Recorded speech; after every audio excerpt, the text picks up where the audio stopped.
negara kecil yang sok paling kaya itu yang bangga katanya ringgit itu kuat, ringgit mahal. Perdana Menteri Singapura yang udah meramalkan kemunduran, kehancuran ekonomi Singapura sudah di depan mata. Ini ngomongnya dalam keadaan sadar nggak sih, ha? 5.000 per dolar. Mimpi kali ye. Jangan ke 5.000 pak, 10.000 per dolar aja pun belum pernah di masa kepemimpinan Bapak, ya. Breaking news ya, Singapura dolar sudah mencapai rekor terbaru yaitu 13.400 rupiah. Nah ini guys, ini Singapura dolar ya, ini sudah mencapai rekor terbaru 13.400 ya. Jadi setahun belakangan ini naik terus ya Singapura dolar. Tapi woi, rupiah udah all time low lagi. 1 US dollar udah 17.100. Biasanya orang kan new year new me. Kalau rupiah kita sekarang new year new low. Pusing banget deh sekarang. Guys, gila banget. Masa harga tiket pulang ke Samarinda berapa, Sar? 8 juta. Presiden Prabowo targetkan tekan dolar AS jadi Rp5.000 dalam jangka 5 sampai 10 tahun ke depan. Faktanya sekarang para sahabat di lapangan sudah mencecah 1 dolarnya Rp17.200. Assalamualaikum warahmatullahi wabarakatuh. Jumpa lagi para sahabat dan teman-teman dengan Mas Farhan. Gimana kabar-kabarnya? Semoga kalian semuanya sehat-sehat saja. Yang baru bergabung di videonya Mas Farhan, terima kasih banyak-banyak yang sudah setia menonton di channel ini. Saya doakan semoga kalian semua dimurahkan rezekinya, dipanjangkan umurnya, dijauhkan dari malak bahaya oleh Allah Subhanahu wa taala. Amin amin ya rabbal alamin. Oke para sahabat dan teman-teman, di video kali ini Mas Farhan akan mereaksi beberapa video yang sudah di-tag di TikTok Mas Farhan tentang konflik di Timur Tengah para sahabat, yang termasuk Singapura yang kena impaknya menurut prediksi konten-konten kreator daripada Konoha yang menfitnah Singapura akan kolap, Singapura akan bangkrut karena Singapura bergantung kepada impor dunia macam itu, sedangkan Selat Hormuz ditutup macam itu para sahabat.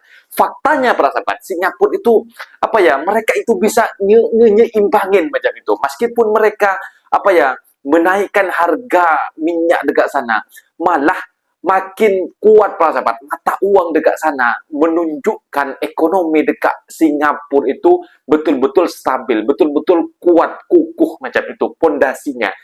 Dan Indonesia sempat membuat statement bahwasanya akan menurunkan angka dolar Amerika para sahabat, yang akan diturunkan menjadi Rp5.000 dan sekarang menjejak Rp17.100 para sahabat. Ini kalau konten-konten kreator dari Indonesia yang selalu memfitnah negara-negara lain, para sahabat, aku tak setuju. Cobalah kritik negara sendiri, macam mana nak memperbaiki negara sendiri, jangan menyibuk pasal negara orang macam itu.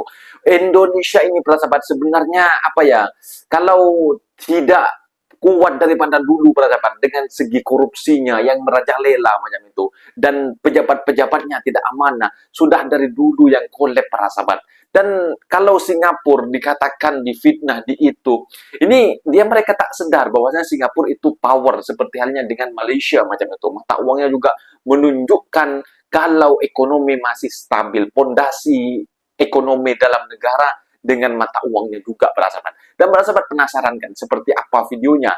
Kita simak sama-sama. Apa-apa benda boleh komen dekat bawah. Tetapi jangan lupa bantu sokong channel ini dengan like, comment, share, dan subscribe-nya. Kita tonton sama-sama. Let's go. Ini ngomongnya dalam keadaan sadar nggak sih, ha? 5.000 per dolar. Mimpi kali ye. Jangan ke 5.000 pak, 10.000 per dolar aja pun belum pernah di masa kepemimpinan Bapak, ya. Pokoknya kalau Pak Wowo ngomong, udahlah ku anggap aja dongeng sebelum tidur, ya. Karena pernyataan beliau sebelum-sebelumnya itu seperti angin lalu. Dulu beliau juga pernah berkata bahwasanya akan mendukung pemberantasan korupsi, mendukung hukuman mati. Mana, ya? Yang udah ditahan aja bisa jadi tahanan rumah. Dan dulu Pak Prabowo ketika kampanye juga pernah berkata, subsidi BBM, subsidi listrik, pendidikan gratis, kesehatan gratis. Apanya yang gratis, Pak? Ha? Ternyata Pak Wowo omong-omong doang, ya. Pak Wowo. Presiden Prabowo targetkan tekan dolar Amerika Serikat jadi 5.000 dalam jangka 5 sampai 10 tahun ke depan, ya. Sekali lagi, dalam jangka 5 sampai 10 tahun ke depan. Negara Singapura diramalkan bakal kolaps nih tahun 2026 ini. Dan ini semua ada hubungannya dengan perang energi yang sekarang lagi berlangsung di Timur Tengah, guys. Makanya lu jangan heran ya kalau pemimpin Masa iya, Bene? Lawrence Wong langsung bikin press conference. Tengok pondasi ekonomi Singapura dong. Dan data resmi ini ternyata sangat mengerikan loh. Ekonomi Singapura bakal minus 3%. Data ini sudah diverifikasi dari berbagai sumber. Ada Eurasia Group, ada Bloomberg, ada IMF, ada The Energy Institute, termasuk Macrobond juga ada. Nah inilah kompilasi datanya. Sebenarnya data apa sih yang bikin si Lawrence Wong ini terkencing-kencing guys? Dan gimana nasib Indonesia ya? Menurut para ahli-ahli ekonomi dunia, situasi Hormuz ini bakal bikin Indonesia bubar kah? Atau malah justru cuan? Kalau penasaran jangan di skip video ini. Cuan katanya. This is not, as I said, just a passing storm. It's not rain today, sunshine tomorrow. We are entering more turbulent weather. We can expect the economy to slow down this year, which will exacerbate cost of living concerns because incomes will be affected, which will make job anxieties even worse because there will be concerns about whether fresh graduates can get jobs. There'll be concerns about retrenchments, job losses, which can possibly go up this year. And it's not just a one-year matter. It can stretch on for a bit longer. This is not, as I said, just a passing storm. It's not rain today, sunshine tomorrow. I mean, people will say that, this is, are you to be believed? And they may accuse us of fear-mongering. I would say, remember at the beginning of COVID, everyone also thought this was going to be very short. I don't know how long this next storm will last, but I am sure it is not a one-year affair. It is going to be more prolonged. It is going to be weighing heavily on the global economy and our own economy, which will directly impact the concerns around cost of living and jobs. And that's why I ask Singaporeans to consider carefully how do we want to put together the best possible team in government in order for us to navigate these storms, steer Singapore safely through, and make sure we secure a brighter future for everyone. Menarik nih guys. Jadi di sini lu udah lihat ya, Lawrence Wong dari sebuah negara terkaya di Asia Tenggara dan menjadi hub bagi perdagangan Indonesia aja sampai impor energi dari Singapura by the way. Kita impor minyak bumi itu dari Singapura. Dan dia bilang sendiri, lu siap-siap ya kalau lu jadi warga negara Singapura, lu bakal graduate, lu bakal lulus dari kampus. Siap-siap jadi pengangguran lo. Ini fakta, ini realita. Dia ngomongnya terlalu gamblang sih menurut gue. Jadi ada ketidakpastian ekonomi, ada ketidakpastian lapangan kerja, dan dia udah bilang terus terang siap-siap aja bakal banyak pengangguran di Singapura guys. Dan gue lihat apa yang dibilang oleh Singapura ini adalah fakta dan ini kebenaran. Masa ngomong kayak gitu? Enggak lah si Bening. Data baru dari Seperti halnya kayak COVID ngomongnya gitu. Data terkait negara-negara yang paling terdampak dengan situasi di Hormuz. Ada Indonesia juga by the way, tapi gue gak mau bahas Indonesia, gue lagi mau bahas Singapura. Dan ternyata dalam data itu hanya sedikit loh negara di Asia yang bisa tetap tumbuh positif, yang tetap bisa terdampak baik, diuntungkan bahkan dengan perang Hormuz. Dan lu tahu dalam data itu yang paling penting apa? Posisi Singapura di mana? Ternyata posisi Singapura ada di paling bawah. Dia minus 3%. Lu bayangin ekonomi Singapura bakal sangat-sangat dirugikan dengan situasi Hormuz. Minus 3% perekonomian dia. Nah kalau lu lihat peringkat satunya yang diuntungkan ternyata adalah negara seperti Rusia. Dan lu pasti udah tahu kenapa hasilnya begini. Ya gara-gara lu nonton podcast Benik sama Duta Besar Rusia. Di situ udah gue bilangkan dengan secara gamblang, Rusia negara yang sangat diuntungkan. Terserah lo mau bilang apa, tapi Rusia sangat diuntungkan. Karena begitu harga minyak bumi naik, harga gas naik. Rusia adalah negara yang sangat kuat ekspor minyak bumi, migas. Dia sangat-sangat diuntungkan ketika tambah mahal harga energi ini guys. Breaking news ya, Singapura dolar sudah mencapai rekor terbaru yaitu 13.400 Ke Indonesia. Ini guys, ini Singapura dolar ya, ini sudah mencapai rekor terbaru 13.400 ya.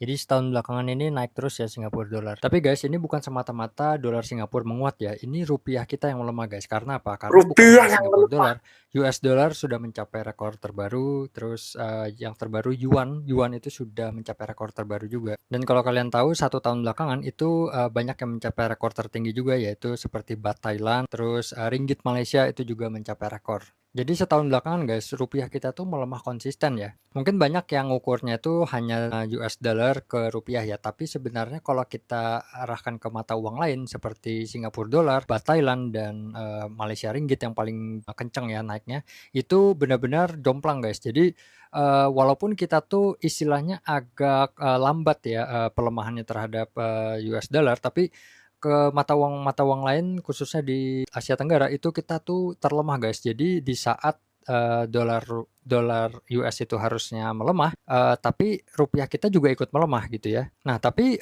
untuk mata uang Asia Tenggara lainnya itu menguat terhadap dolar guys. Jadi bisa dibilang guys, dalam 1 tahun ini rupiah itu yang paling lemah di Asia Tenggara ya. Jadi memang 1 tahun belakangan guys, kita tuh Terlemah banyak di Asia sekali Tenggara. tantangan ya di dalam negeri. Bukan hanya proyeksi pertumbuhan ekonomi yang melambat, tapi juga memang sangat-sangat banyak outflow dari asing guys. Dan lagi banyak sekali sekarang negara-negara di Asia Tenggara yang naik daun guys, seperti Vietnam itu pertumbuhan ekonominya luar biasa. Terus juga Kamboja, terus juga sekarang itu ada Malaysia. Malaysia ikut ya. Juga sekarang itu banyak sekali investor asing yang menanamkan modal ke sana. Sedangkan setahun belakangan modal asing itu malah keluar dari Indonesia ya, bukannya masuk. Ya mudah-mudahan pemerintah melihat ini dan berbenah ya, karena kita tahu bahwa ini bukan sekedar isu ya, tapi ini data guys. Ini Berbenah data pemerintah. bahwa kita melemah, memang benar-benar melemah ya di Asia Tenggara maupun di US dollar. Emang FDI kita tuh yang sangat lemah guys. Harusnya memang kita tuh membuat regulasi yang senyaman mungkin untuk investor asing itu bisa masuk ke sini ya. Ya misalnya mengurangi pungli, terus mengurangi regulasi yang berlibat gitu ya, yang mana itu membuat investor itu kurang nyaman investasi ke sini. Ya itu aja guys, mudah-mudahan pemerintah kita menanggapi isu ini dengan sangat serius ya. Oh ya guys, kalau seandainya kalian pengen mendapatkan video eksklusif yang mana durasinya cukup panjang, gua nggak share di sini, dan itu mengenai lebih banyak detail soal geopolitik dan efeknya ke aset-aset tertentu guys. Dan kira-kira mata uang apa yang rentan atau menguat di geopolitik yang sekarang terjadi. Ya kalian bisa join aja dengan subscribe ya, itu ada di profile gua, ada tulisan subscribe, itu subscribe aja. Oke, see you. Tukar uang gapokan 1 juta sebanyak ini jadi setipis ini. Berhubung aku mau liburan ke luar negeri, dan agar liburan jadi lebih simpel, aku mau nukerin uangnya dulu nih ke money changer. Buat kalian yang belum tahu cara gimana sih nukerin uang di money changer dan apa aja yang harus dibawa kalau kalian ke money changer, mending kalian harus simak video ini sampai akhir. Kali ini aku mau nukerin uangnya di dolar ke money changer karena sudah berizin Bank Indonesia. Lalu kalian bisa tanyakan terkait kurs mata uang yang ingin kalian tukarkan. Berhubung kali ini aku mau nuker dolar, jadi aku menanyakan kurs mata uang dolar ya. Lalu kalian wajib menunjukkan KTP, SIM atau paspor sesuai dengan ketentuan BI dan UU nomor 8 tahun 2010 yang menyatakan setiap transaksi wajib menyertakan identitas KTP, SIM dan paspor. Lalu jangan lupa bawa uang yang ingin ditukarkan. Atau kalian juga bisa melakukan transfer jika kalian ingin melakukan penukaran uang dari rupiah ke mata uang asing. Setelah itu, kondisi uang akan dicek dan dihitung ulang oleh teller di depan customer. Setelah semua prosesnya selesai, kita akan menerima mata uang asing yang ingin kita dapatkan. Dari 100 juta rupiah yang tadinya tebel banget, sekarang jadi setipis ini. Woi, rupiah udah all time low lagi. 1 US dollar udah 17.100. Biasanya orang kan New Year, New Me. Kalau rupiah kita sekarang New Year, New Low. Pusing banget deh sekarang. Singapura dolar ke rupiah udah 13.200. Ringgit ke rupiah udah 4.200. Padahal 2 tahun lalu kita lagi kuat banget. Bahkan gue ingat 2 tahun lalu gue beli euro tuh harganya di bawah 15.000 sempat. Ini 3 alasan kenapa rupiah lagi drop banget sekarang. Yang pertama, faktor geopolitik dan ketidakpastian ekonomi. Setiap ada ketidakpastian ekonomi seperti sekarang, institusi besar cenderung lari balik ke US dollar atau bahkan ke emas yang satuannya pun kita hitung dari US dollar. Dan dengan situasi geopolitik yang tidak pasti, biasanya mata uang negara berkembang seperti Indonesia cenderung melemah terhadap US dollar karena institusi investor asing akan mengeluarkan duit dari negara kita dan balikin ke beli US dollar lagi. Yang kedua, suku bunga Amerika walaupun masih lebih rendah dari Indonesia, tapi nggak beda terlalu jauh dan belum ada rate cut tambahan lagi dari Amerika. Akhirnya investor-investor gak mau ambil risiko, balikinlah semua duitnya ke US dollar dan mulai jual-jualin, buang-buangin rupiah. Lalu yang ketiga, defisit transaksi berjalan. Ini tuh menurut gue salah satu faktor paling penting kenapa rupiah tuh melemah terus 10 tahun terakhir. Memang impor kita itu lebih rendah daripada ekspor kita, tapi negara kita tuh cenderung terlalu bergantung kepada komoditas. Jadi untuk rupiah dapat memiliki power yang lebih hebat, sebenarnya kita nggak boleh bergantung sama komoditas terus. Lalu kedua, negara kita tuh harus terbiasa membuat produk jadi. Kalau lu lihat sekarang yang ada di Indonesia, industri kita tuh nggak terlalu jalan. Banyak kan tuh lebih fokus menjadi konsumen daripada menjadi produsen. Banyak banget barang-barang dari luar negeri datang ke Indonesia sebagai barang jadi, hanya dicap aja dengan merek-merek lokal supaya menjadi kesannya merek lokal, dijual ke Indonesia dengan pasar bebas. Dan Indonesia terus banyakin bikin produk-produk jadi yang bisa sustain bahkan di pasar global. Jadi kita bisa ekspornya makin kuat lagi di luar komoditas. Kalau udah bisa jadi seperti itu, pasti lambat laun rupiah bisa menguat, gak gampang terkoreksi dan terinfluence dengan mata uang asing lain. Dan sekarang juga karena terjadi perang di mana harga minyak naik gila-gilaan, bahkan melebihi $100 per barrel. Indonesia kan masih impor tuh minyak. Akhirnya kita butuh dolar lebih banyak lagi dan akhirnya itu juga bisa membuat rupiah tambah tertekan. Guys, gila banget. Masa harga tiket pulang ke Samarinda berapa, Sar? 8 juta. 8 juta. Ini kita iseng cek dari Surabaya. Tanggal 12, bisnis kelasnya udah 27 juta, guys. 27 juta? 3 stop loh, Sar. Tuh, ke Bali, Jogja, Jakarta, Samarinda, aneh banget. Kan infonya April 2026 ini ada kenaikan aftur untuk penerbangan internasional 80%, sedangkan untuk domestik itu 15% aja. Tapi ini kenapa tiket Samarinda itu mahal banget? Kita dari Jakarta loh guys, bukan dari luar negeri, tapi bisa mencapai bisnis kelas tuh 8 juta. Itu gila banget, biasanya cuma 6 jutaan gak sih? Iya, iya 5 sampai 6 biasanya. Domestik aja biasanya cuma 1,7. Sekarang nggak ada. Nih, kalau 5 juta oke lah kan hari ini. Ya, Ini 2,3, 2,1. Terus kita klik lah 2,1 nih mau cari. Samarinda nih. Nah, nggak ada. Penerbangannya nggak ada. Terus nih juga Kenapa ya? nggak tahu. Nih, Ada nggak apa ada. Samarinda guys? Terus nih tanggal 13. Tanggal 13 tuh kalau 8,2 lihat bisnis. cuma tinggal bisnis 8 juta. Ada lagi. Nih. Selasa 8 juta Kenapa juga. tiket ke Samarinda ini? Itu dia para sahabat dan teman-teman, video yang sudah kita simak. Memang Bapak Prabowo sempat menargetkan bahwasanya sebelumnya akan menekan Amerika, para sahabat, menekan dolar Amerika, akan menekan dari yang sebelumnya 16.000 akan menekan sampai 5.000 rupiah. Dan alasannya Bapak Prabowo yang Mas Farhan tahu ya para sahabat, akan menekan dengan pertanian yang ada dekat di Indonesia seperti halnya cengkeh dan juga pertanian yang ada dekat Indonesia, sawit, jagung katanya para sahabat. Tetapi faktanya para sahabat, Bapak Prabowo ketika ada perang tarif, Bapak Prabowo malah mengimpor barangan pertanian daripada USA para sahabat. Itulah Bapak Prabowo para sahabat, berbicara yang besar-besar dulu tetapi hasilnya buktinya tak ada macam itu. Sampai sekarang ditagi-tagi sama masyarakat para sahabat. Kan Benik sekarang berkuar-kuar tentang pasal Singapura para sahabat. Ketika ada ketegangan geopolitik yang memanas dekat Hormuz para sahabat, di Selat Hormuz di Iran itu para sahabat yang ditutup. Ya, kalau kita lihat dari segi fisikal, memang